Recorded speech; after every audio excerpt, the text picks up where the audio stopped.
The alarmist rhetoric is heating up from coast to coast as a lot of public health officials and politicians see their rising coronavirus cases every single day hitting record highs, leading them to say, we need more restrictions. Yes, they're saying it in BC, in Manitoba, Ontario, Quebec, Nova Scotia, all across the country.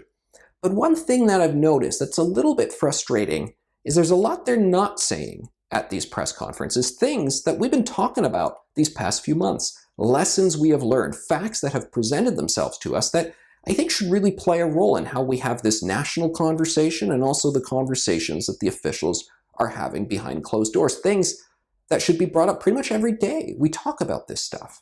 Well, what am I referring to? Well, for starters, that conversation we've been having, the question about, is the cure worse than the illness? It's become a bit of a cliched phrase, but what should not be at all discounted is the basic fact that yes, the economic damage, the social hardships, the mental health challenges, alcoholism, you name it, all those things out there that have been documented and discussed.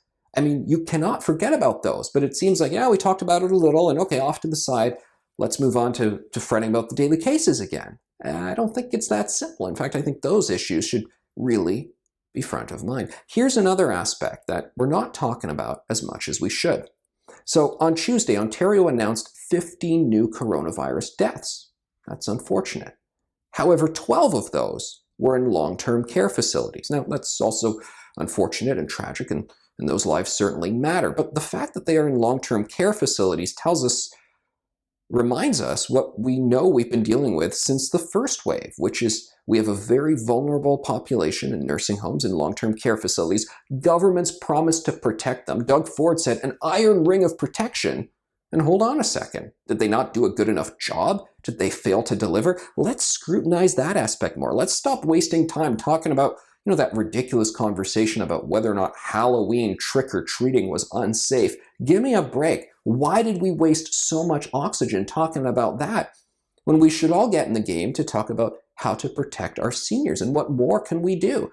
Forget giving over $100 billion to things like syrup to prop up people who are in low-risk demographics and low-risk jobs. Maybe we can put more of that money into our healthcare system, into helping our older population, into nursing homes, long-term care facilities.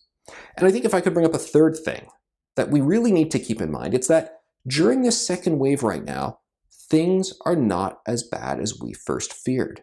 So one of the reasons we locked down so much in March, I was advocating for that back in March. I said there's this crazy thing happening in Wuhan. Looks like people are just dropping like flies left, right, and center in Wuhan, in Italy, in Iran. Who knows what's going on? We were really worried, and there were projections that things would be much worse than they are right now. Thankfully, they're not as bad, and thankfully, the medical system in Canada is doing a great job with therapeutics and figuring out so much more how to deal with this and so on. They deserve credit. They deserve our praise. But Ontario, and it's similar in other provinces, Ontario has made projections about what their ICU rates would be like right now. They gave the low end, they gave the medium, they gave the high end. And guess what? We remain lower than the low end. So none of these caveats, none of these points of context I bring up mean that, okay, we let our guard down and we stopped worrying about coronavirus and so forth, but maybe they suggest that there's other things we have to factor in mind rather than just rising case counts and getting stressed out about them and then talking about shutting down all of society. Maybe we can actually use all of this data and all of this information we have to make smarter policy choices.